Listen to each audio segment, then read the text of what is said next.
Hey y'all, it's Bailey with Reclaim Grace. So happy you clicked on this video today. We are going to be taking a break from the Christmas flipping and we are going to make over this nice solid wood. I'm going to call it a record cabinet today. It's in really nice shape. I paid $14.95 for it at my local Salvation Army, and we're going to give this baby a little facelift.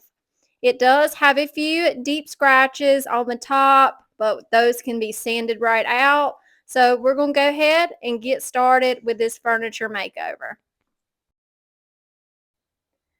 Our first process is just to give everything a good scuff sand and really focus on the areas where there are deep scratches and surface level scratches so we can smooth everything out for our paint finish that we're going to put on top of this. I'm using my Surf Prep sander, but you can definitely use just a regular orbital sander would work great as well. This tool is pretty new to me, so I had to try it out. Really focusing on that deep scratch on the top, just filling with my hands to make sure it is smooth once I get this section done. And y'all, I should definitely be wearing a mask right here, and I am not. I do have my doors open though with a fan blowing this dust out. So y'all do better PPE than I am doing right now. I get all that dust it off, and then, like I said, I'm going to feel around with my hands to make sure we have a nice, smooth top. I'm just using an adjustable wrench here to get these drawer or door pulls off. They are pretty old, so it did take a little bit of wiggling to break that glue loose on the back side, and then they twisted right out. I'm then going to come in with my sandpaper and smooth out that area. Once I have all the flat areas sanded, I'm going to come in with a little foamy pad with some 120 sandpaper sitting on top just to go across these curved details. When I picked this up from Salvation Army, I did not notice this damaged corner, but it's not a big deal. We can fix it. Just hot gluing a popsicle stick to the underside so we can have a flat base. I'm then going to use the two-part Bondo, and this stuff is really stinky, y'all, but I love using Bondo because it dries so hard and pretty quick. So it's great for an impatient crafter. I did get out a little bit too much. You have to work really quick once you mix that blue hardener in. So I'm just going to mix this up with a popsicle stick until I have a solid color, and then we will pop back over to the piece of furniture, and this is going to look worse before it looks better. You're just going to have to trust the process, and I'm going to use that popsicle stick to just slather this Bondo on the missing corner piece. I'm going to make it pronounced. I'm going to mound it up a little bit, and I will work on the shape and the details of the curb later after it dries. And here is how it's looking so far. I'm going to give that about 20 or 30 minutes to harden, and then I'm going to come in with my 80 grit sandpaper and really sand that booger off. I'm sanding the popsicle stick, really focusing on just getting the front level with the other surface, and then I will come in by hand with 80 grit sandpaper to work on the small details. This does take a little bit, but sometimes you do have to do a second coat of Bondo, but luckily this time I didn't have to. So I'm just going to continue working on that until it looks like this. And I think that is a really great repair. Now we are going to get this baby cleaned. I'm just using some hot water and Dawn dish detergent and a microfiber cloth, and we're going to go over every surface really well with the soapy water. And then I do come in with just plain water with a different rag just to rinse that soapy residue off of our piece of furniture. Once our piece is good and dry, I'm going to come in with a clear coat and just seal this piece in, going over all the wood areas that I brought back with the sander and that Bondo area. But while I'm at it, I'm going to go ahead and hit the whole piece. This will make our paint lay much better and will help with any bleed through later in the road. I do prefer using the shellac spray, but I was out, so we're going to make do with this. I gave that spray coat about an hour to dry, and then we're going to come in with Fusion Mineral Paint. This is a gorgeous taupey color. I'm a huge fan of the beige and taupe color furniture, so I think this is pronounced Algonquin. I'm horrible with names, y'all, but it is such a beautiful paint. It goes on like butter, and right now I'm just trying to get the paint on. This is our first coat, so it's not going to look great, and I'm really not worried about brush strokes because we're going to end up doing a semi-textured finish on this piece. So just put the paint on, nice thin layers at a time, and then let it fully dry. I want to take this time to thank y'all for being here with me today. And if y'all are enjoying this video, please hit that like button and consider subscribing if you have not already. I know this is a kind of twist in normal videos, but I'm actually going through a move this week and I had this video stocked up. So I definitely wanted to share it with y'all. And I plan on sharing more furniture flips on my channel because it is a big part of my booth process. But like I said, this week has been a rough week for me. Moving sucks, and it's just me and my puppy dog.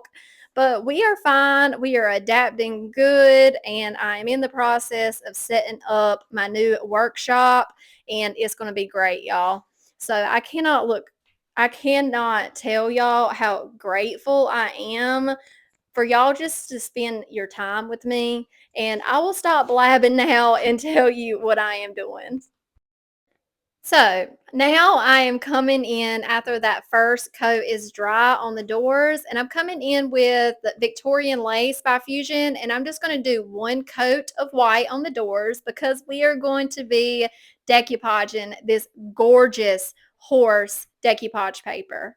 So obviously I'm leaving my doors attached. I'm going to keep them closed, and I have attached a piece of tape just to center my decoupage and keep it where I want it so I can lift it up. And we are going to work section by section here. I'm going to apply about a 2-inch line of my matte polyacrylic on both doors. And once I get that finished, evened out, I'm going to mist that section of decoupage paper, flip it over, and then I will simply use my paintbrush to smooth out any wrinkles and air bubbles. And I'm just going to continue doing that process the whole way down this door, just section by section. You don't want to do too big of a section when using this polyacrylic because it does dry very fast. So I like to keep it about 2 to 3 inch rows and then slowly but surely work my way down to the end of the decoupage paper. So I'm just going to let y'all watch this. It's very relaxing to me, and I will be back in just a bit.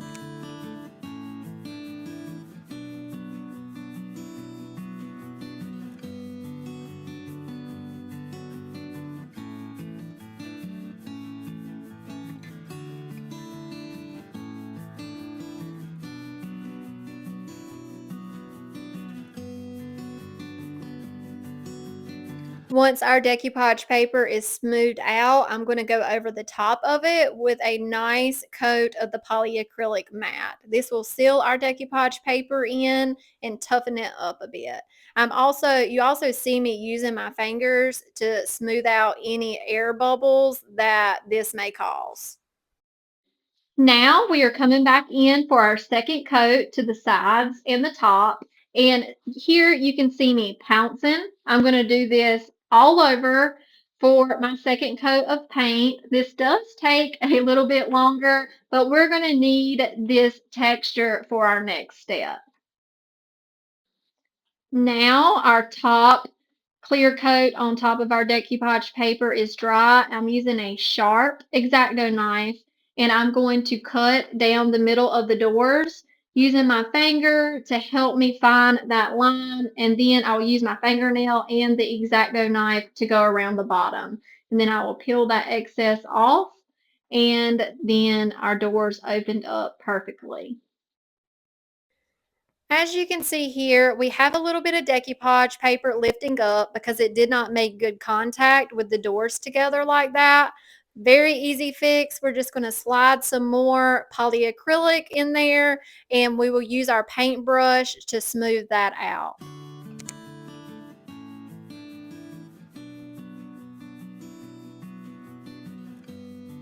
Next, we're going to come in with a piece of 120 used sandpaper and going from away from the decoupage paper, going in a downward motion, we are going to trim off that excess paper. This gives you nice clean edges. Once our second coat of paint was good and dry, we're going to add a little bit of character to that paint finish. I got some Prairie Gray DIY paint and a nice used fluffy brush. I'm going to do a dry brush here all around, all along the edges, around the hinges, around the bottom of our little cabinet piece, and then we are going to do a paint wash with this same paint.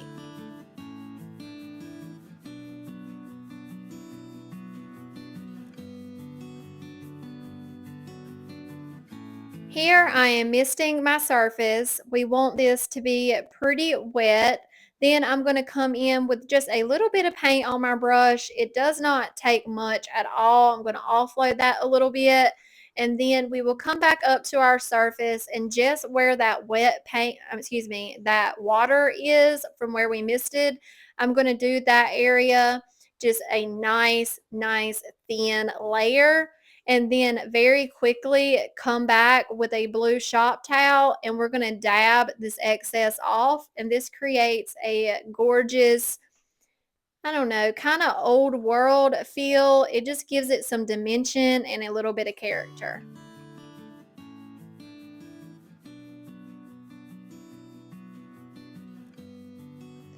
Going to continue this process down this side, and then I work my way around to the other side and to the top, and I also do this process on the base of our cabinet.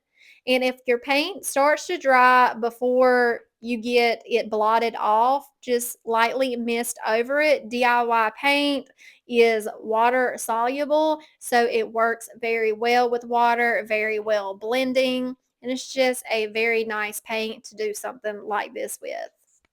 And here is how it's looking, but it is not dry yet. It will change a little different once it dries.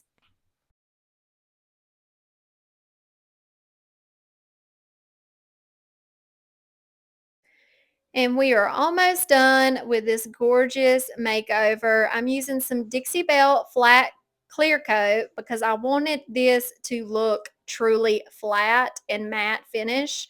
I'm going to mist my paintbrush, make sure those bristles are nice and moist, and I'm going to mist my surface.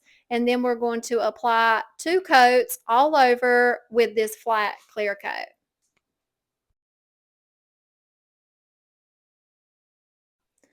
I will link this decoupage paper down in the description box below. I ordered it online from an online seller. She has a lot of fabulous things on her website. That's also where I ordered that nutcracker mold I used a few weeks ago. So I'll be sure to have that link down below. And you can also find my Amazon store down in the description box if y'all are ever interested in to see what crafting essentials I have in my workshop. Our last step here is to drill out our holes for our new hardware. I'm going with some brass knobs I got off of Amazon. I'm sorry, y'all. I'm having a hard time speaking tonight. Been worked to death today, trying to organize and everything. But here I am installing that new hardware, and then this project is done.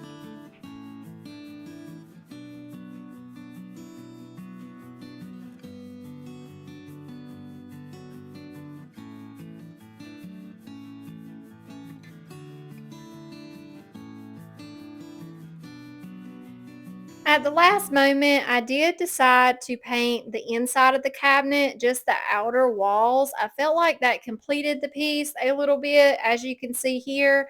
So we're just going to get those dustings out of there, and this baby is done. It is available at Coppermill Mercantile in Kinston, North Carolina for $185. Feel like that is a pretty good profit on my end. Y'all let me know what y'all think about this furniture makeover. It was super fun to do, and this horse decoupage paper is gorgeous.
Thank y'all so much for being here with me today. I'm going to leave 2 videos right here for y'all to check out if you haven't already. And if you want to subscribe, you can tap my little icon in the bottom left.